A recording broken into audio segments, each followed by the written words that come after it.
크리스천 헤럴드 애청자 여러분 안녕하십니까? 이 새벽을 주님과 2부 정대철 목사입니다. 크리스천 헤럴드는 신문을 시작으로 라디오 그리고 이제는 공중파 TV 채널인 18.88을 통해 텔레비전으로도 함께 하실 수 있습니다. 여러분께서는 라디오에 방송되는 목사님들의 모든 설교를 인터넷 웹사이트 www.chtv1888.org를 통해 다시 들으실 수 있습니다. 오늘 하루도 하나님의 귀한 말씀으로 승리하시기 바랍니다.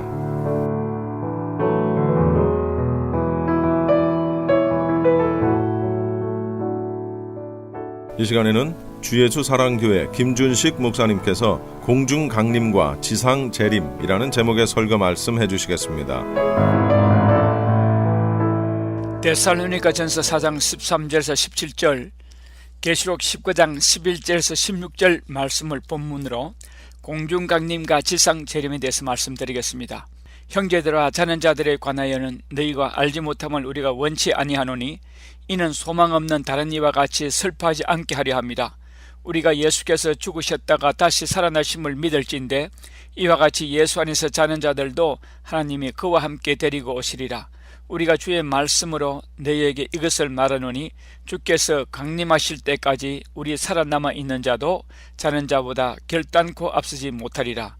주께서 호령과 천사장의 소리와 하나님의 나팔 소리로 친히 하늘로부터 강림하시리니 그리스도 안에서 죽은 자들이 먼저 일어나고 거기에 우리 살아남은 자도 그들과 함께 구름 속으로 끌어올려 공중에서 주를 영접하게 하시리니 그리하여 우리가 항상 주와 함께 있으리라. 첫째로 공중강림. 우리는 흔히 공중강림을 공중재림으로 말할 때가 있습니다. 이 말은 틀린 말입니다.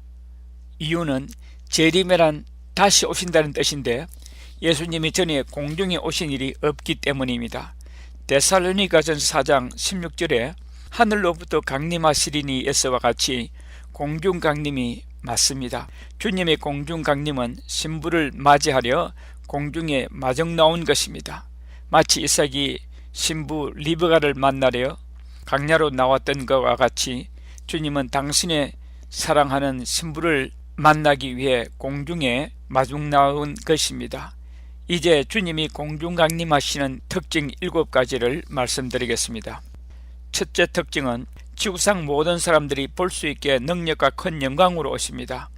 혹자는 주님께서 공중 강림하실 때는 사람들에게 보이지 않으시고 조용히 공중에 임하시고 성도들도 조용히 휴거해서 데려가신다고들 말합니다. 그것은 성경적이지 못합니다. 데살로니가전서 4장 17절 말씀은 주께서 호령하신다고 하셨는데 전쟁에서 앞장선 장수가 온 군대에 명령하는 소리인데 조용한 호령도 있습니까? 호령이라 하면 크게 명령하거나 소리를 바라는 것입니다. 천사장도 소리를 바란다고 했습니다. 온 우주를 향해 지르는 소리입니다. 온 우주가 진동할 소리입니다. 하나님의 나팔이 불려진다 했습니다. 사람들이 들으라고 부르는 나팔인데 조용히 부르는 나팔도 있습니까? 공중 강림하시는 주님은 능력과 큰 영광 중에 오십니다. 초림하신 때와 같이 마국 안에서 태어나시거나 십자가에 못 박히러 오셨던 때와는 달리 주께서 호령과 천사장의 소리와 하나님의 나팔로 큰 영광 중에 오십니다. 많은 사람이 보고 놀랍도록 하십니다. 번개가 번쩍이면 얼마나 두렵고 놀랍습니까? 마태복음 24장 27절에 번개가 동편에서 나서 서편까지 번쩍임같이 인자의 임함도 그러하리라. 번개가 번쩍이듯이 주님이 임하신다고 하신 말씀은 온 세상이 다 알도록 오신다는 의미가 되는 것입니다. 마태복음 24장 30절에서 31절 말씀에 주 예수께서 구름을 타고 큰 능력과 큰 영광으로 오는 것을 보고 모든 족속들이 통곡한다고 했습니다. 왜 통곡합니까? 아마도 그 광경이 너무 두렵고 위험스럽기에 또 자신은 들림받지 못하고 남겨둠을 당한 사실을 깨닫고 너무 두려워 후회의 통곡과 그리고 진실로 회개의 통곡일 것입니다. 마가복음 13장 26절에서 27절에 그때의 인자가 구름을 타고 큰 권능과 영광으로 오는 것을 사람들이 보리라.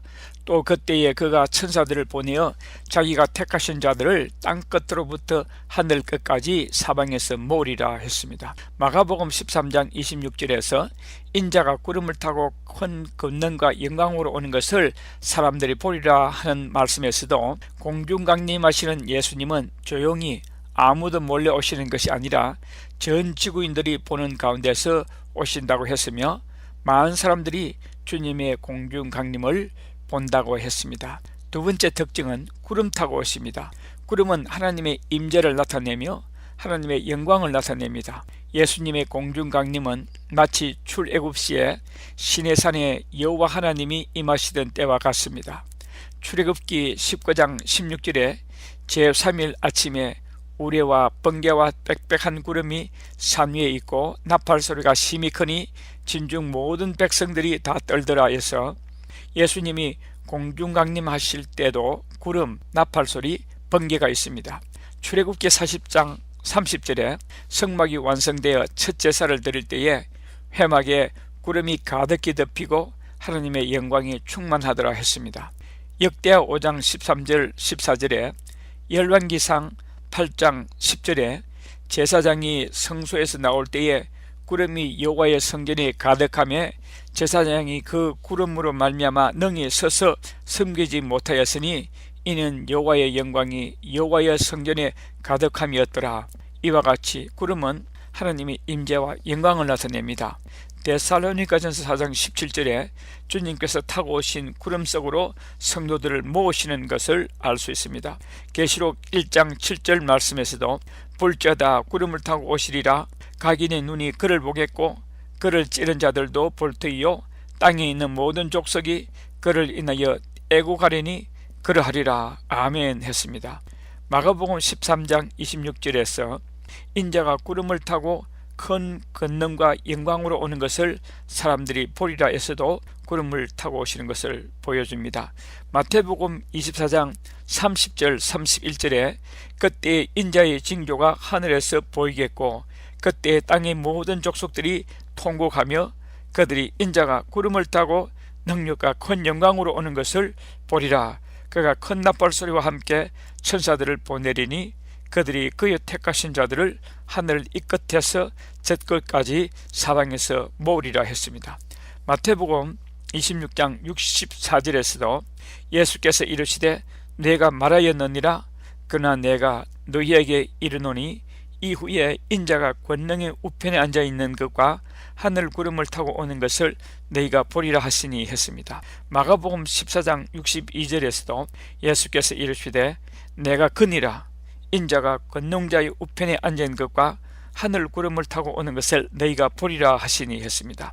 다니엘서 7장 13절에 내가 또 밤 환상 중에 보니 인자 같은 이가 하늘 구름을 타고 와서 옛적부터 항상 계신 이에게 나아가 그 앞으로 인도되매 했습니다. 세 번째 특징은 성도들을 데리러 천사들을 보낸다고 했습니다.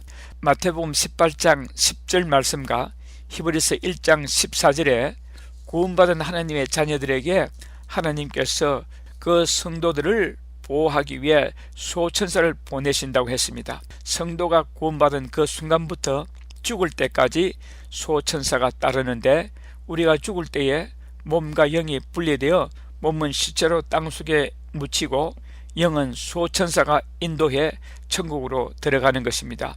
천국에서 영의 상태로 지내다가 주님이 공중강림하실 때에 그 영들을 데리고 오신다고 했습니다. 그때에 그들의 수호천사가 함께 오는데 각 시체가 있는 곳으로 데려가 영과 몸을 결합시킨 후 그 부활한 성도들을 공중의 구름 속에 계시는 주님께로 데려가 주님을 뵙게 하는 것입니다.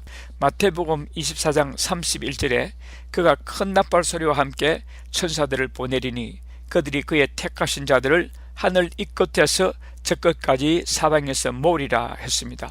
마가복음 13장 27절에 또 그때에 그가 천사들을 보내어 자기가 택하신 자들을 땅 끝으로부터 하늘 끝까지 사방에서 모으리라 했습니다. 데살로니가전서 4장 17절 말씀에도 그리스도 안에서 죽은 자들이 먼저 일어나고 그 후에 우리 살아남은 자도 그들과 함께 구름 속으로 끌어올려 공중에서 주를 영접하게 하시리니 그리하여 우리가 항상 저와 함께 있으리라 했습니다. 네 번째 특징은 죽은 자를 부활시키시고 살아있는 거듭난 성도들을 순식간에 변화시켜 하늘로 데리고 가십니다. 성도가 죽게 되면 그 영이 몸과 분리되고 자신들의 수호천사들에 받들려 천국으로 이끌림을 받게 됩니다. 그들은 천국에서 예수님께서 공중 강림하실 때까지 영의 상태로 있게 됩니다. 데살로니가전서 4장 14절에 주님이 공중 강림하실 때에 하나님, 즉 성부 하나님을 말합니다. 하나님께서 예수 그리스도와 함께 영혼을 데리고 오셔서 몸을 부활시켜 주십니다. 즉 각 사람의 영혼을 그 부활한 몸속에 넣어 주심으로 성도의 부활이 이루어지는 것입니다. 우리가 예수께서 죽으셨다가 다시 살아나심을 믿을진데 이와 같이 예수 안에서 자는 자 성도들을 말합니다. 하나님, 성부 하나님을 말합니다. 그와 함께 그는 성자 하나님을 말합니다. 데리고 오시리라. 우리가 주의 말씀으로 너희에게 이것을 말하노니 주께서 강림하실 때까지 우리 살아남아 있는 자도 자는 자보다 결단코 앞서지 못하리라. 주께서 호령과 천사장의 소리와 하나님의 나팔 소리로 친히 하늘로부터 강림하시리니 그리스도 안에서 죽은 자들이 먼저 일어나고 그 후에 우리 살아남은 자도 그들과 함께 구름 속으로 끌어올려 공중에서 주를 영접하게 하시리니 그리하여 우리가 항상 주와 함께 있으리라 했습니다. 다섯 번째 특징은 택하신 성도들을 모아 공중 휴거시키기 위해서 오십니다.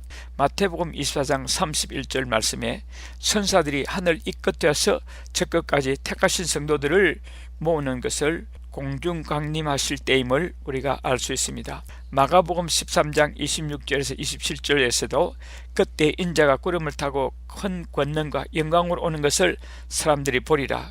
또 그때에 그가 천사들을 보내어 자기가 택하신 자들을 땅 끝으로부터 하늘 끝까지 사방에서 모으리라 했습니다. 데살로니가전서 4장 16절 17절에서도 주께서 호령과 천사장의 소리와 하나님의 나팔 소리로 친히 하늘로부터 강림하시리니 그리스도 안에서 죽은 자들이 먼저 일어나고 그 후에 우리 살아남은 자도 그들과 함께 구름 속으로 끌어올려 공중에서 주를 영접하게 하시리니 그리하여 우리가 항상 저와 함께 있으리라 했습니다. 이 성경 구절들과 같이 성도들을 공중으로 휴거시켜 공중 구름 속에서 영접하시는 것입니다. 여섯 번째 특성은 나팔소리와 함께 공중 강림하십니다. 우리 주님이 공중 강림하실 때 항상 나팔과 관계를 가지셨습니다. 데살로니가전서 4장 16절에는 하나님의 나팔이라고 했습니다. 마태복음 24장 31절에는 큰 나팔 소리와 함께라고 했습니다. 그리고 고린도전서 15장 51절 52절에서는 마지막 나팔이라고 했습니다. 일곱 번째 특징은 휴거된 성도들을 어린 양의 혼인잔치로 인도해 가십니다. 계시록 19장 6절에서 9절 말씀에 또 내가 들으니 허단 물의 음성과도 같고 많은 물소리와도 같고 큰 우레소리와도 같은 소리로 이르되 할렐루야 주 우리 하나님 곧 전능하신 이가 통치하시도다. 우리가 즐거워하고 크게 기뻐하며 그에게 영광을 돌리세. 어린 양의 혼인 기약이 이르렀고 그의 아내가 자신을 준비하였으므로 그에게 빛나고 깨끗한 세마포 옷을 입도록 허락하셨으니 이 세마포 옷은 성도들의 옳은 행실이로다 했습니다. 천사가 내게 말하기를 기록하라. 어린 양의 혼인잔치에 청함을 받는 자들은 복이 있도다 하고 또 내게 말하되 이것은 하나님이 참되신 말씀이라 하기로 했습니다. 지금까지 소개한 성경 구절들을 살펴볼 때에 공중강림과 지상재림이 분명히 구별되는 것을 볼 수 있습니다. 공중강림은 예수님께서 공중강림하셔서 성도들을 부활시키시고 부활한 성도들을 땅에서 하늘로 데려갔습니다. 천사들이 하늘 이 끝에서 저 끝까지 성도들을 모은다고 했습니다. 지상재림은 예수님이 어린 양의 혼인잔치를 마친 후에 성도들과 함께 천상에서 지구로 내려오는 것입니다. 어떤 사람들은 예수님의 공중강림은 없고 지상재림만 있다고 말합니다. 예수님의 지상재림은 반예적이라고 합니다. 이 말은 공중강림 없이 지상재림만 있다는 말입니다. 그런데 성경은 분명히 공중강림과 지상재림이 있는 것을 보여줍니다. 공중강림을 나타내는 성경 구절들과 지상재림을 나타내는 성경 구절들의 분위기가 확실히 다릅니다. 다시 강조합니다. 공중강림은 성도들을 공중으로 끌어모으는 것이요, 지상재림은 끌어모은 성도들과 함께 다시 지상으로 내려오는 것입니다. 휴거는 성경에 분명히 말씀하고 있습니다. 그리고 주님의 공중강림도 분명히 말씀하고 있습니다. 성도들이 휴거된 후 공중에서 구름 속에서 주님을 만난 후 바로 지상재림하는 것이 아니라 주님의 인도로 하나님 아버지 보좌 앞으로 나아갑니다. 그리고 어린 양의 혼인잔치에 참여하게 됩니다. 창세기 2장 22절 말씀에 신랑 아담과 신부 하와의 결혼식은 여호와 하나님, 즉 성육신 하시기 전 예수 그리스도이신 성자 하나님께서 두 분의 결혼식을 주례하셨습니다. 또 계시록 19장 6절에서 8절 말씀에 천국에서의 어린 양의 혼인잔치에 신랑 예수님과 신부인 교회의 혼인의 주례자는 성부 하나님이십니다. 그리고 결혼한 신랑 신부의 하니문 여행이 지상 재림인 것입니다. 춘향전에서 춘향의 정조를 빼앗으려고 괴롭히던 변사또 같은 사탄 마귀를 잡아 옥에 가두고 이방과 같은 적그리스도와 거짓 선지자를 불못에 던지고 마귀에게 빼앗겼던 지구를 다시 접수하시고 그곳에서 하니문을 갖게 됩니다. 신랑 신부의 하니문 기간이 천년입니다. 하나님께서는 천년이 하루 같다고 했습니다. 천년왕국의 육체로 들어온 인간들에게는 문자 그대로 천년인 것입니다. 이제부터 지상재림에 대해서 자세히 알아보기로 하겠습니다. 지상재림의 출처는 계시록 19장입니다. 계시록 19장 11절에서 16절 말씀을 읽겠습니다. 또 내가 하늘이 열린 것을 보니 보라, 백마와 그것을 탄 자가 있으니 그 이름은 충신과 진실이라. 그가 공의로 심판하며 싸우더라. 그 눈은 불꽃 같고 그 머리에는 많은 관들이 있고 또 이름 쓴 것 하나가 있으니 자기밖에 아는 자가 없고 또 그가 피 뿌린 옷을 입었는데 그 이름은 하나님의 말씀이라 칭하더라. 하늘에 있는 군대들이 휘고 깨끗한 세마포 옷을 입고 백마를 타고 그를 따르더라. 그의 입에서 예량금이 나오니 그것으로 만국을 치겠고 친히 그들을 철장으로 다스리며 또 친히 하나님 곧 전능하신 이의 맹렬한 진노의 포도주 털을 밟겠고 그 옷과 그 다리에 이름을 쓴 것이 있으니 만왕의 왕이요 만주의 주라 하였더라 했습니다. 주님이 지상재림하시는 5가지 특성을 말씀드리겠습니다. 첫째 특성은 아메겟돈 전쟁을 하기 위해 오십니다. 공중 휴거되어 어린 양의 혼인잔치를 치른 후에 천상에서 지상재림하기 위해 준비된 군대들이 희고 깨끗한 세마포옷을 입고 백마를 타고 행진하는 모습입니다. 앞서 행하시는 예수 그리스도께서 지구를 향하여 행군하심을 따르고 있습니다. 여기에 깨끗하고 흰 세마포를 입고 백마를 탄 군대는 부활한 순교자들입니다. 계시록 20장 4절 말씀입니다. 흰 세마포는 계시록 19장 8절 말씀에 하나님께서 입혀주신 옷입니다. 빛나고 깨끗한 세마포는 그리스도의 신부가 입은 옷입니다.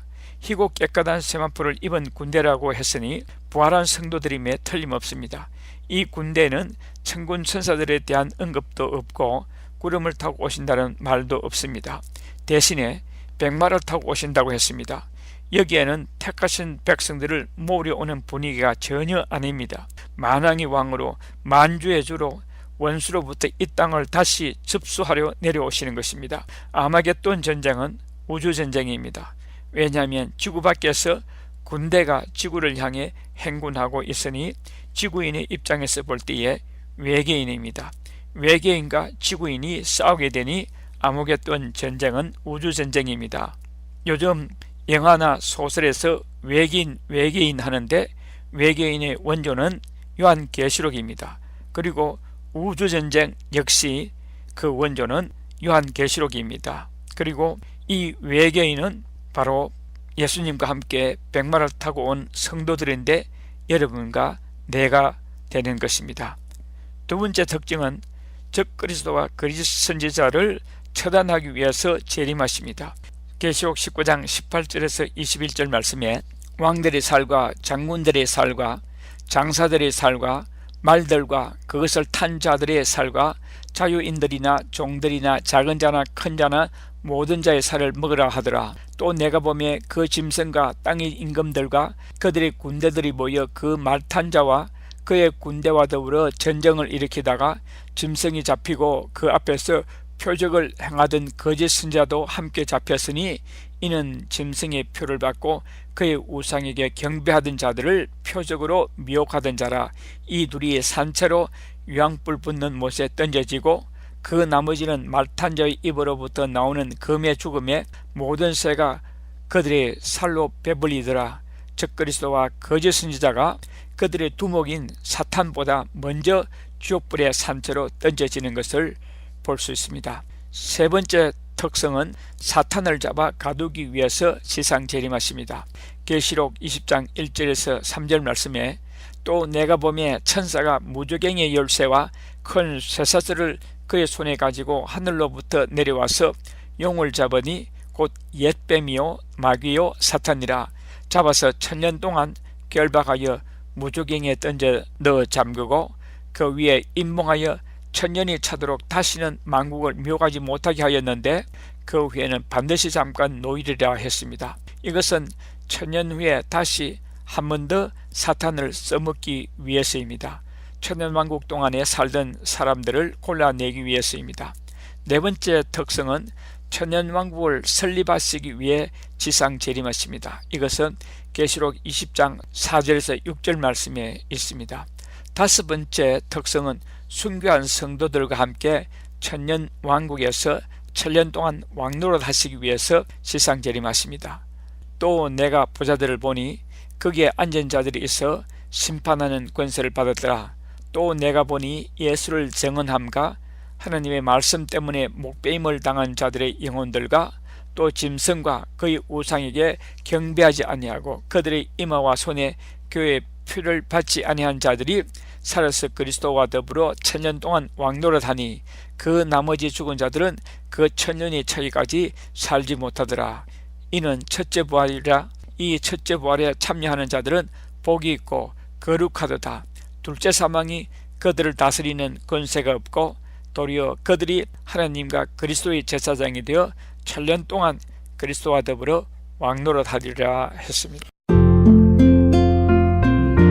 지금까지 주예수 사랑교회 김준식 목사님의 귀한 말씀이었습니다.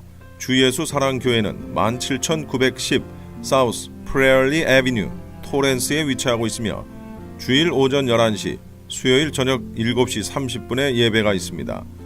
교회 홈페이지는 www.loveofjesuschurch.com이며 교회 전화번호는 213-434-3129 213-434-3129번입니다.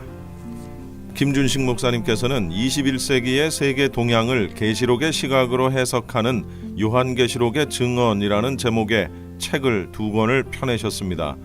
또한 이 시간에 방송되는 목사님의 말씀을 CD로도 받기 원하시는 분들은 교회로 연락하시기 바랍니다.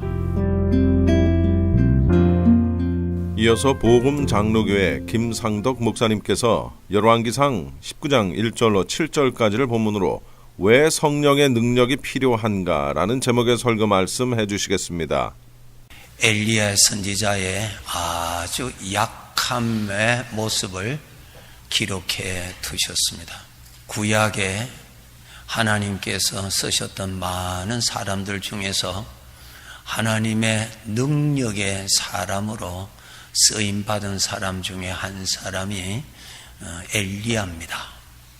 그런데 오늘 이 본문의 2절에 보시면은 그 이스라엘의 왕 아합 왕이 시대 때인데 그 왕 후 이세벨이 사신을 엘리야에게 보내어서 내가 너를 반드시 죽이겠다고 하는 무서운 전달을 받습니다. 3절에 보시면은 엘리야가 3절 그가 이 형편을 보고 일어나 자기 생명을 위하여 도망갑니다. 두려워서 도망하여 3절 계속입니다. 유다에 속한 부엘세바에 이르렀습니다. 지금 이 나라는 지금 엘리야는 이스라엘 땅에 이스라엘에 살고 있어요. 엘리야가 남쪽 나라 유다 나라로 도망간 것입니다. 그곳에 가면은 이세벨이 자기를 죽일 수가 없으니까 다른 나라로 도망간 그 뜻입니다. 도망하여 유다에 속한 부엘세바에 이르렀습니다. 지금 부엘세바까지 거리가 100마일의 거리입니다. 이 100마일의 거리로 내려가는 엘리야의 마음을 한번 생각해 보세요. 지금 가는 길이 도망갑니다. 자기 생명을 구하기 위해서 도망가는 길입니다. 얼마나 두려움이 가득했겠어요. 도망가는 그의 모습, 100마일로 도망가, 100마일의 거리, 남쪽 나라, 그것도 다른 나라로 들어가 버립니다. 들어가서 부엘세바에서 함께 간 사환을 그곳에 두고 혼자 광야의 길로 들어갑니다. 하루 종일 들어갑니다. 왜 들어갔냐면은 그곳에서 죽으려고. 참 무섭죠. 자기 생명을 구하려고 두려워서 도망갔는데 계속 내려가니까 죽기를 원하는 거예요. 하나님께서 왜 그 능력의 사람 엘리야의 연약한 모습을 우리 자녀들이 읽으라고 기록을 해 두셨는가? 모든 사람은 연약한 존재다라고 하는 것입니다. 하나님께로부터 쓰임받은 사람이든 그 사람에게서 하나님의 큰 능력이 일어났던 그 사람 자체는 연약한 자라고 하는 것을 하나님께서 말씀하시기 위해서 주셨습니다. 야고보서 5장 17절에서 이렇게 말씀하고 계십니다. 엘리야는 우리와 성정이 같은 사람이다. 엘리야는 나와 똑같은 사람이다. 참 엘리야의 초라한 모습이죠. 자기 생명 구하려고 도망가는, 나중에 지쳐서 죽기를 원합니다. 하나님이여 이제 나 생명 거둬달라고. 삶의 의욕조차도 없어졌습니다. 이제 바닥까지 내려갔어요. 완전히 혼자서 그냥 누워버렸어요. 완전히 바닥까지 다 내려갔어요. 우리 사람들은 왜 이렇게 약한가? 약한 이유가 있습니다. 우리가 태어날 때부터 가지고 온 내 영혼의 질병이 있습니다. 죄가 있습니다. 죄가 살아있습니다. 죄가. 우리 유전병이라는 병이 있잖아요. 우리가 태어날 때부터 나의 건강을 해치는 어떤 병을 가지고 태어날 수도 있잖아요. 지금 WHO에서 전 세계적으로 발표한 지카 바이러스 소두증 아주 무섭지요. 얼마나 참 보기가 얼마나 애처로운지 몰라요. 그 사진을 보면. 우리 사람들은 태어날 때부터 무서운 병을 가지고 왔어요. 죄의 병. 그 죄가 살아있는 거야. 우리 몸에는 바이러스가 있잖아요. 그것이 내 몸을 괴롭히는 거야. 그것이 어디에서 괴롭히냐에 따라서 그 상태가 다양하게 나타납니다. 우리 모든 사람에게는 태어날 때부터 이 심령의 죄를 가지고 태어나요. 그것이 나를 불행케 만드는 거예요. 무서운 것입니다. 그것이 평생 내 안에서 살아서 나를 괴롭히는 거예요. 나를 괴롭히는 거예요. 자, 성경 찾아보시겠습니다. 로마서 7장에 있습니다. 다 여러분 찾으시기 바랍니다. 우리가 질병을 알아야 병원을 찾잖아요. 자기의 병을 인정을 해야 의사를 찾아서 건강함을 받을 수가 있습니다. 로마서 7장 19절부터 한번 보시기 바랍니다. 자, 19절부터 보세요. 제가 읽으면서 말씀드리겠습니다. 내가 원하는 바 선은 행하지 아니하고 도리어 원하지 아니하는 바 악을 행하는도다. 나는 선하게 살고 싶은데 악을 행한다, 그 말씀이요. 20절, 만일 내가 원하지 아니하는 그것을 하면 이를 행하는 자가 내가 아니요 내 속에 거하는 죄니라. 내 속에 살아있는 죄, 신, 이 죄라고 하는 것이 내 안에 살아있는 거예요. 내 안에. 그것이 나를 괴롭히는 거예요. 그것이 나로 하여금 악을 행하게 하는 거예요. 그것이. 우리 몸 안에 있는 바이러스가 내 몸을 열이 나도록, 내 몸을 정상적으로 움직이지 못하도록 이렇게 만들듯이 이 죄라고 하는 것이 나로 하여금 악을 행하도록 하는 거예요. 그러니까 20절에 내가 아니요 내 속에 거하는 죄라. 그 내가 아니라 내 속에 살아있는 그 죄가 그렇게 한다. 21절 그러므로 내가 한 법을 한 능력을 깨달았노니 곧 선을 행하기 원하는 나에게 악이 함께 있는 것이다. 악이 나에게 함께 있는 거예요. 악이. 죄가 악이라고 표현되어 있습니다. 그 다음 22절 내 속사람으로는 하나님의 법을 즐거워하되. 우리 구원받았어요. 믿음으로 살고 싶지요. 우리 구원받았어요. 아버지 잘 섬기고 싶지요. 예, 그렇게 섬기고 싶습니다. 22절 보세요. 내 속사람으로는 구원받은 사람입니다. 속사람으로는 하나님의 법을 즐거워하되.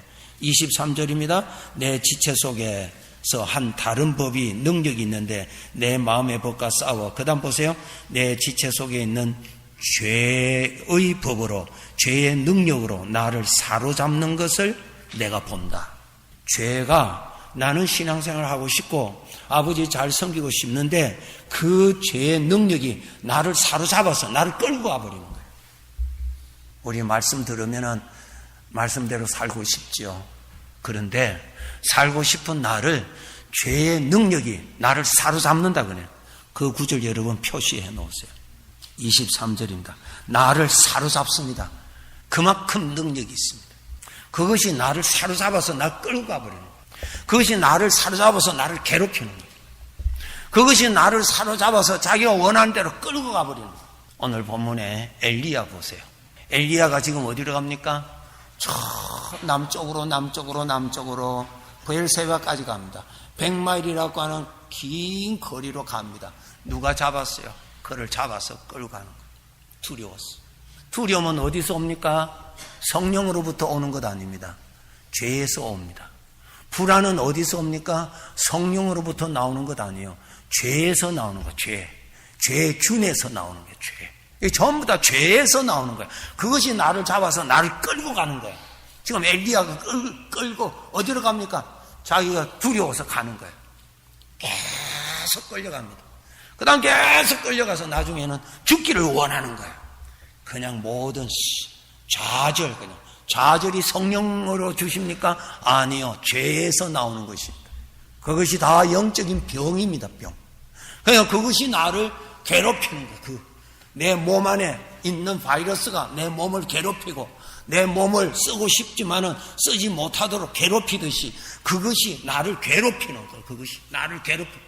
그것이 얼마나 힘이 있는지 나를 사로잡아서 끌고 간다는 거예요. 나는 원하지만은 내가 원치 아니한 악을 행하는도다. 이상하잖아요. 왜 그래요?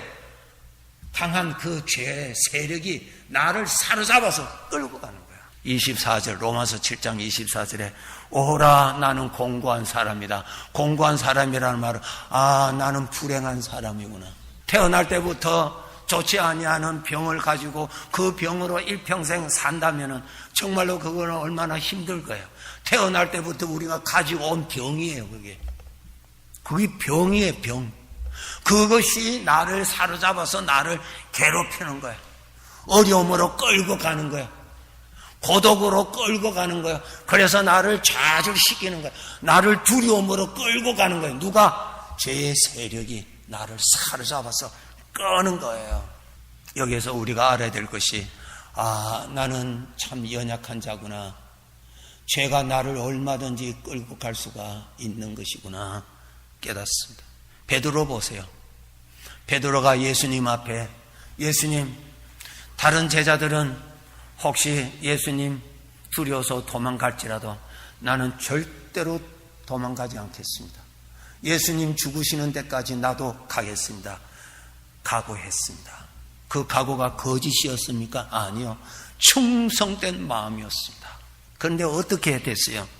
마태복음 26장 70절, 72절, 74절에 보면은 예수님께서 잡히셔서 대제사장 집에서 지금 신문 받고 있을 때 저 대문 바깥에서 불을 쬐고 있었어요. 같이 불 쬐고 있는 가운데 나약한 한 여인이 베드로 보고 말합니다. 당신이 저 예수를 따라다니던 같은 당이라고.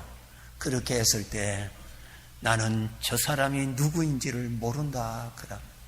그 다음에 조금 있다가 다른 사람이 아니야 내가 당신을 보았다고 하니까 내가 맹세코 나는 저 사람 누구인지를 모른다 그랬어요.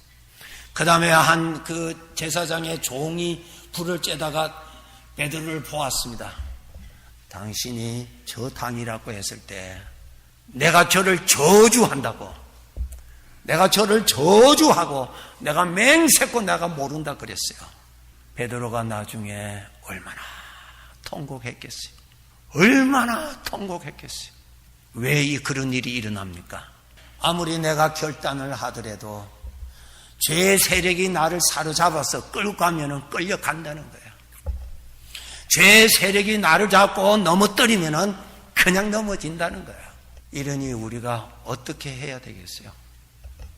어떻게 해야 되겠어요? 그 죄는 모든 사람에게 다 있습니다. 구원받은 자 사람일지라도 있습니다. 뭐 나를 보면 알잖아요. 다 있습니다. 그 죄의 세력은 무서운 것입니다. 나를 얼마든지 사로잡아서 그가 원하는 대로 끌고 갈 수 있습니다. 베드로 보세요. 엘리야 보세요. 내가 원하는 바 선은 행하지 아니하고 내가 하나님의 말씀을 들었을 때 저렇게 살아야 되겠다고 하는 소원은 받았는데 그 소원마저도 죄의 세력이 사로잡아서 나를 자기가 원하는 대로 가면은 나는 끌려가더라 이 말이야. 그가 두려운 마음을 나에게 줄 때 두려운 마음으로 나를 흔들 때 나는 정신없이 두려움에 빠지더라 이 말이야. 그가 실망을 나에게 줘서 실망하도록 흔드니까 정신없이 실망해지더라 이 말이야. 오라 나는 불쌍한 자구나. 오라 나는 스스로 희망이 없는 자구나. 나는 이렇게 괴로움 속에서 빠져나갈 수 없는 존재라는 사실을 사도 바울이 깨닫고 그렇게 외칩니다. 베드로는 이 일을 통해서 깊은 것을 깨달았어요. 사람은 나약한 존재라고. 아무리 좋은 것을 소원을 하고 아무리 좋은 것을 결단을 한다 할지라도 죄의 세력이 나를 사로잡아서 끌고 가면 얼마든지 끌려가고 그가 넘어뜨리면 얼마든지 넘어뜨리고 얼마든지 나를 괴롭힐 수 있다고 하는 사실을 베드로는 깨달았습니다. 사도행전 10장 24절에서 26절에 베드로가 고넬료 집에 초청을 받아서 갑니다. 고넬료 집에 초청받아서 들어갔을 때 고넬료라고 하는 사람이 베드로가 오는 것을 너무너무 감격해서 그 앞에 가서 엎드려서 절을 합니다. 너무 귀한 분이 오셔서. 왜? 주님께서 요바에 있는 베드로를 초청해서 베드로를 통해서 내 말을 들으라고 하셨으니 얼마나 귀한 자입니까? 얼마나 존귀한 자입니까? 그래서 그 베드로를 모시고 왔는데 자기 집에 들어왔을 때 신분이 높은 고넬료가 그 앞에서 절을 했습니다. 그때 베드로가 그 사람을 일으키면서 사도행전 10장 26절에 일어서라 나도 사람이다. 나도 사람이요. 나도 사람이요. 나도 연약한 자입니다. 내가 대단한 자 아닙니다. 일어서시라고. 일어서시라고. 나도 당신과 똑같은 나약한 자입니다. 나약한 자입니다. 그 모습이 나옵니다. 이제 두 번째 드리고자 하는 말씀이 있습니다. 어떻게 하면 신앙생활을 할 수 있겠습니까? 어떻게 하면 순종하면서 살아갈 수 있을까요? 어떻게 하면 내가 원치도 아니하는 죄가 내 안에서 일을 할 때 어떻게 그것을 이길 수가 있을까요? 첫째로 내 힘으로는 절대 불가능하다는 거. 그러므로 성령님의 도움을 받으셔야 합니다. 성령의 도움을 받으셔야 됩니다. 성령께서 내 마음에 죄를 다스려 주셔야 죄에서 자유함을 받을 수가 있습니다. 성령께서 나를 사로잡아 주셔서 죄에서 빼주셔야 내가 자유함을 받습니다. 성령께서 나에게 능력을 주셔서 하나님을 섬길 수 있도록 도움을 받아야 믿음을 지킬 수가 있는 것입니다. 성령의 도움을 받아야만이 삽니다. 하나님의 도움을 받아야만이 죄에서 자유함을 받을 수 있어요. 예수님께서 제자들과 함께 배 타고 가시는 길에 갑자기 무서운 바람을 만났어요. 제자들이 물에 빠질까 아주 두려움에 빠졌습니다. 예수님께서 그 바람을 꾸짖고 파도를 꾸짖어 잠잠케 하셨던 것처럼 내가 원치 아니하는 내 안에 죄의 병이 나를 괴롭힐 때, 나를 힘들게 할 때에 이것을 누가 나를 다스려 주세요.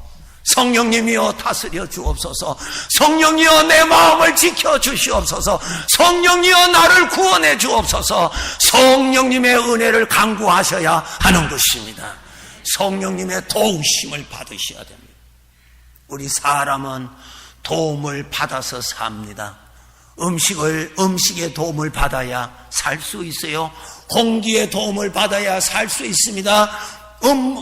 물을 마셔야 살 수가 있습니다. 모든 것 도움 받아서 살 수 있습니다. 그보다도 더 중요한 내 마음의 도움도 매일매일 성령님의 도움을 받아야 믿음을 지킬 수가 있는 것입니다. 성령의 도움을 받아야 죄의 괴롭힘에서 자유함을 받고 살아갈 수가 있습니다. 지식 가지고는 살 수 없습니다. 그래서 성령님이 우리와 함께 계시는 것입니다. 그래서 성령님이 계시는 거예요. 성령의 도움을 주시기 위해서 성령님이 와 계시는 거예요. 내 마음이 불안이 일어날 때 무슨 힘으로 불안을 잠잠케 할 수가 있겠어요? 내 마음에 괴로움이 일어날 때 무슨 힘이 그 마음을 지켜주셔야 되겠어요? 내가 아니지요. 죽을 때까지 내 속에서 살아있는 죄의 능력은 성령만이 다스려 주실 수 있습니다. 성령만이, 하나님의 은혜만이, 하나님의 능력만이 내 마음을 다스려 주실 수 있습니다. 그러므로 여러분, 성령의 능력을 구하셔야 됩니다. 성령의 능력을 받으셔야 죄로부터 그만큼 자유함을 받습니다. 나의 힘으로 믿음 생활을 어떻게 할 수 있습니까? 죄의 세력이 나보다 훨씬 강한데 무슨 힘으로 믿음 생활을 하겠어요? 무슨 힘으로 내 안에 나를 괴롭히는 죄의 세력에서 내가 해방받을 수 있겠습니까? 무슨 힘으로? 세상의 지식, 세상의 경험? 아닙니다. 나를 구원하시는 이는 하나님밖에 없습니다. 성령밖에 없습니다. 성령을 구하셔야 됩니다. 성령의 도움을 구하셔야 됩니다. 성령의 능력을 구하셔야 됩니다. 성령의 은혜를 구하셔서 성령의 은혜로 날마다 구원을 받고 살아야 하는 거예요. 하나님 말씀 찾아보시겠습니다. 누가복음 11장 9절부터 13절입니다. 읽겠습니다. 내가 또 너희에게 이르노니 구하라 그러면 너희에게 주실 것이요 찾으라 그러면 찾아낼 것이요 문을 두드리라 그러면 너희에게 열릴 것이니 구하는 이마다 받을 것이요 찾는 이는 찾아낼 것이요 두드리는 이에게는 열릴 것이니라. 너희 중에 아버지 된 자로서 누가 아들이 생선을 달라 하는데 생선 대신에 뱀을 주며 알을 달라 하는데 정갈을 주겠느냐. 너희가 악할지라도 좋은 것을 자식에게 줄 줄 알거든 하물며 너희 하늘 아버지께서 구하는 자에게 성령을 주시지 않겠느냐 하시니라. 아멘. 우리는 성령을 구해야 됩니다. 성령의 도움을 요청하셔야 됩니다. 성령으로 구원을 받아야 됩니다. 성령을 구하라 그랬어요. 여러분 9절의 말씀 잘 보시기 바랍니다. 잘 보세요. 구하라. 구하라. 무엇을 구하라고요? 13절에 보세요. 무엇을 구하라고요? 성령을 구하라 그랬어요. 성령의 도움을 구하라는 건 성령이여 나를 도와달라고 성령을 구하라고 했습니다. 구하라 그랬어요. 성령을 구하라 그랬습니다. 그 다음에 보세요. 구하라. 성령을 구하라. 그 다음에 읽어보세요. 뭐라고 하셨어요? 그 다음에 읽어주세요. 그러면 너에게 주실 것이라 그랬어요. 구하라. 성령을 구하라. 그러면 너에게 주실 것이라 그랬어요. 그 다음에 이 말씀을 다른 각도로 말씀드리겠습니다. 구하지 않으면은 너에게 내가 줄 수 없다. 그 뜻입니다. 이 말씀은 이와 같습니다. 이 구절 그대로 놔두세요. 음식을 잘 먹어라. 그러면 힘을 얻는다. 맞지요? 음식을 먹지 않냐면은 힘을 받지 못한다. 똑같습니다. 성령을 구하라. 그러면 누구에게? 구하는 자에게, 구하는 너희에게 주신다 그랬어요. 이것을 10절에 보세요. 잘 보세요. 10절에 구하는 이마다 뭐라 했어요? 구하였는데 안 받았다. 있을 수 없다는 거예요. 구하면은 받게 돼 있습니다. 하나님의 절대 약속입니다. 절대 약속입니다. 내가 구하라 그러면 받는다. 구하는 이마다 받을 것이라 그랬어요. 구하는 이들 중에서 받는 자도 있고 못 받는 자가 있을 것이 안 했어요. 구하는 이마다 받을 것이라 그랬어요. 무엇을 구하라고요? 성령을 구하라는, 성령의 도움이 필요합니다. 왜? 성령만이 죄를 다스릴 수가 있으니까. 성령만이 죄에 사로잡혀 있는 나를 해방시킬 수가 있으니까. 성령만이 나를 회복시킬 수가 있으니까. 성령만이 나로 하나님을 믿도록 세워주실 수가 있기 때문에요. 우리는 성령의 도움을 요청하셔야 됩니다. 아멘. 그리고 아버지께서, 예수님께서 또 설명하십니다. 아들이 아버지에게 떡을 달라고 하는데 엉뚱한 거 주겠느냐? 무슨 말씀이에요? 이 약속은 아버지의 확실한 약속이다. 어떤 데는 주시고 어떤 데는 안 주시고 그것이 아니다. 구하는 이마다 받을 것이라 그랬어요. 왜 우리가 성령의 도움을 받아야 됩니까? 내 안에 죄가 늘 잠복되어 있으니까. 그 죄가 나를 얼마든지 넘어뜨리니까. 내가 아무리 결단하고 아무리 결단해도 죄의 세력이 나를 얼마든지 넘어뜨리니까 나를 잡아달라고 성령의 요청을 받아야 되고, 성령께서 그 죄의 세력을 다스려달라고 간구함으로 인해서 성령의 도우심으로 믿음 생활할 수가 있는 것입니다. 성령의 도우심으로 평강을 누리고 살아갈 수가 있습니다. 성령의 도우심으로 하나님을 섬기며 살아갈 수가 있습니다. 성령의 도우심을 요청하셔야 됩니다. 하나 설명을 해드릴게요. 여기 세부치입니다. 이 세부치가 불 속으로 들어갑니다. 불 속으로 들어갑니다. 불 속으로 들어가면은 이 불 속에 세부치 안에 불이 들어갑니다. 불이 들어가요. 그 불이 세부치 안에 들어가요. 우리가 성령님을 구하면은 성령의 은혜가 내 마음에 채워집니다. 성령님을 구한다는 건 생각을 많이 하는 거예요. 하나님을 많이 생각하세요. 그래서 우리가 말씀을 읽는 거예요. 말씀을 읽는 가운데 성령님이 역사하시거든요. 기도합니다. 기도 가운데 성령님이 역사하시거든요. 찬양합니다. 찬양 가운데 성령님이 역사하시거든요. 성령을 채우는 방법입니다. 세부치가 불 속에 들어가면 세부치 안에 불이 들어가서 그것이 세부치의 능력이 됩니다. 그래서 차가움을 이길 수가 있듯이 우리가 성령님의 은혜를 받아야 나를 괴롭히는 죄에서 그만큼 자유받고 살아갈 수 있습니다. 성령의 능력을 받아야 내가 원하는 믿음 생활 해 나갈 수가 있는 것입니다. 성령의 능력을 받으셔야 된다는 거예요. 자, 예수님에 관한 성경 구절을 소개해 드리겠습니다. 성경에 예수님은 여러 각도로 기록을 하셨어요. 예수님은 하나님이시다. 우리를 창조하신 하나님이시다. 그것을 알려주시는 면도 있으시고요. 대표적인 것이 예수님이 물리로 걸으셨다. 하나님이시다는 뜻이에요. 죽은 자를 말씀으로 살리셨다. 하나님이시라는 뜻이에요. 그 다음에 예수님은 하나님 아버지를 섬기는 아들로서 아버지를 어떻게 섬겨야 되는가 하는 것을 보여주시는 면의 말씀이 있습니다. 자, 마태복음 3장 16절에 보시면은 이렇게 기록되어 있습니다. 마태복음 3장 16절. 읽겠습니다. 예수께서 세례를 받으시고 곧 물에서 올라오실새 하늘이 열리고 하나님의 성령이 비둘기같이 내려 자기 위에 임하심을 보시더니, 예수님 하나님의 아들로서 이제 우리에게 보여주십니다. 누가 같이 계신다고요? 성령님이 같이 계세요. 우리들도 성령님이 같이 계셔요. 그죠? 성령님이 같이 계시니까 지금 우리가 예배하잖아요. 우리에게는 성령님이 같이 계세요. 예수님에게도 성령님이 같이 계십니다. 그 다음에 누가복음 4장 1절. 누가복음 4장 1절에는 어떻게 기록되어 있는지 한번 봅시다. 읽겠습니다. 예수께서 성령의 충만함을 입어 요단강에서 됐습니다. 성령의 충만함을 입었다 그랬어요. 에베소서 5장에 여러분 이 말씀 아시죠? 너희는 술 취하지 말고 오직 성령의 충만함을 받으라 그랬어요. 왜 기도해야 됩니까? 성령의 능력을 받아야 하기 때문에. 왜 하나님의 말씀을 자꾸 들어야 되고 왜 읽어야 됩니까? 성령의 능력을 받아야 됩니까?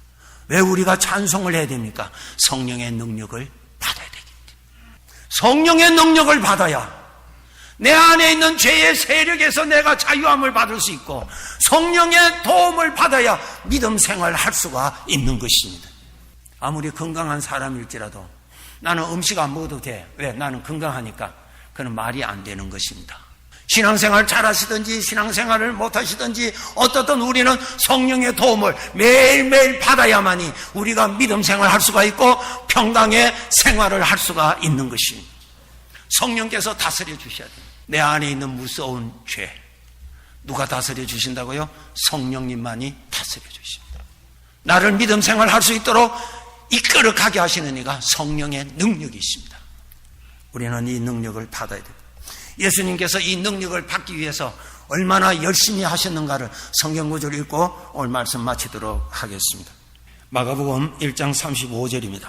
읽겠습니다. 새벽 아직도 밝기 전에 예수께서 일어나 나가 한적한 곳으로 가사 거기서 기도하시던. 기도하신 거예요. 기도는 뭡니까? 성령의 능력을 받습니다. 아주 우리가 기억하기에 좋은 것이 있습니다. 예수님께서 십자가에 못 박히시기 전에 이제 저들에게 잡혀서 이제 신문을 받아야 되고 아주 어려움을 당하셔야 되는데 그것 앞두고 예수님이 어떻게 하셨다고요? 겟세마네 동산에서 기도하셨어요. 왜? 감당할 수 있는 능력 받기 위해서. 그래서 오늘날 또 우리 주님 말씀하십니다. 시험에 빠지지 않기 위해서 깨어서 기도하라 그랬어요. 무엇입니까? 성령의 능력을 늘 채워라. 성령의 능력을 채워라. 그래야 내 안에 있는 죄, 신앙생활 하지 못하게 하는 죄에서 자유함을 받을 수가 있고 하나님을 기뻐하는 믿음 생활 하게 하는 거죠. 그것이 전부 다 성령의 도우심으로 되는 것입니다. 누가복음 22장 39절 40절 한번 보세요. 읽겠습니다. 예수께서 나가사 습관을 따라 감람산에 가시매 제자들도 따라갔더니 40절 그곳에 이르러 그들에게 이르시되 유혹에 빠지지 않게 기도하라 하시오. 습관을 따라 주님께서 늘 성령의 능력을 받기를 사모하셨다. 성도 여러분, 첫째, 나 자신의 나를 괴롭히는 것은 내 속에 우리 모든 사람의 어린 아기까지도 그 안에 들어가 있는 죄라고 하는 영적인 균이 있어서 그랬습니다. 균이 있었어요. 그것이 나를 괴롭히는 거예요. 그것이. 그런데 그것을 억제하고 그것을 다스리는 것은 성령밖에 없습니다. 하나님의 은혜밖에 없습니다. 그래서 성령을 구해야 됩니다. 구하라 그러면 주실 것이라 그랬어요. 구하라 그랬어요. 기도하세요. 기도하세요. 기도하세요. 성령의 은혜를 구하셔야 됩니다. 받으셔야 돼요. 기도 시작하시자마자 성령께서 부어주세요. 찬양할 때 성령께서 부어주세요. 말씀을 들으실 때 성령께서 부어주세요. 성령의 부어심을 많이 받으셨어요. 성령으로 구원을 받고 믿음 생활 잘 합시다. 그렇게 살아야 우리 아버지 보시기에 좋아하시고 우리들도 하나님의 복을 많이 나눌 수가 있는 그러한 자가 되는 것입니다. 기도하겠습니다.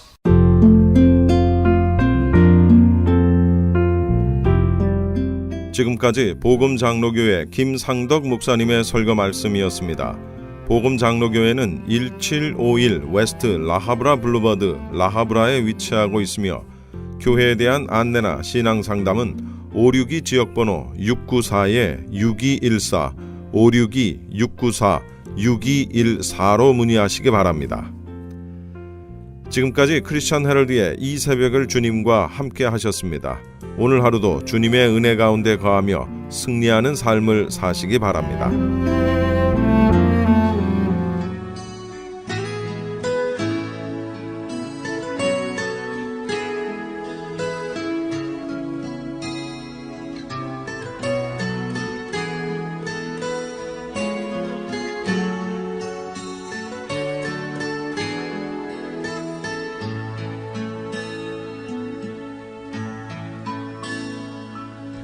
주님을 예배하는 자, 주님을 찾는 자, 주님께 경배하는 자는 주늘 함께 하시리라. 주늘 함께 하시리.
건강 칼럼. 안녕하세요. 건강 칼럼 15번째 시간입니다. 오늘은 여러분들도 다 아시는 당뇨병에 대하여 말씀드리겠습니다. 우선 당뇨병이란 혈액 속의 포도당 수치가 정상 범위를 넘어서는 상태로 소변에서 당이 빠져나온다고 하여 붙여진 이름입니다. 혈관에서 혈액은 포도당을 세포로 운반하는데 이때 포도당이 세포 안에 들어가기 위해서는 췌장에서 분비하는 인슐린이라는 호르몬이 반드시 필요합니다. 만약 몸 안에서 인슐린을 아주 적게 또는 전혀 만들어내지 못하거나 인슐린이 제대로 일하지 못하여 포도당이 세포로 이동하지 못하면 고혈당이 되고, 고혈당이 장기간 계속되면 여러가지 당뇨병성 합병증을 초래하게 됩니다. 간단히 정리해서 다시 말씀드리면 몸이 섭취한 음식물을 인슐린의 상태가 좋지 않아서 신체의 각 기관에 영양분이 적절하게 공급되지 못하여 생기는 병이라고 생각하시면 됩니다. 당뇨병이 무서운 것은 증세가 없고 야금야금 파고든 후에 나중에 본색을 드러내는 것인데, 평소에 물을 많이 마시며 음식물을 많이 섭취하고 소변량이 많아졌다면 당뇨병이 이미 상당히 진전되었다고 봅니다. 이미 알고 계신 것처럼 당뇨병은 약이 없다는데 어떻게 하면 치유될 수 있을까요?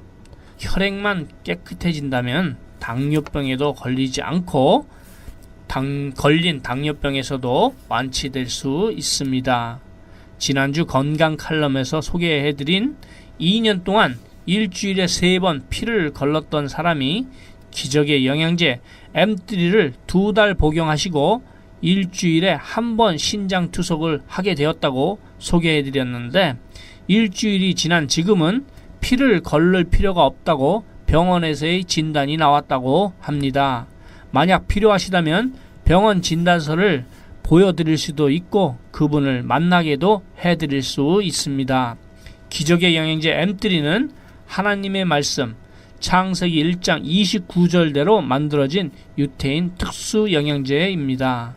에스라가 가졌던 믿음과 같이 자신의 병도 나을 수 있다고 믿고 기적의 영양제 M3를 복용해 보시기를 권해드립니다. 무슨 병에 걸렸든지 큰 효과를 주는 신비한 기적의 영양제 M3, 유태인 특수 영양제 M3, 무료 건강 상담 및 기적의 영양제 M3 구입에 관한 문의는 213-435-9600번 213-435-9600입니다. 감사합니다.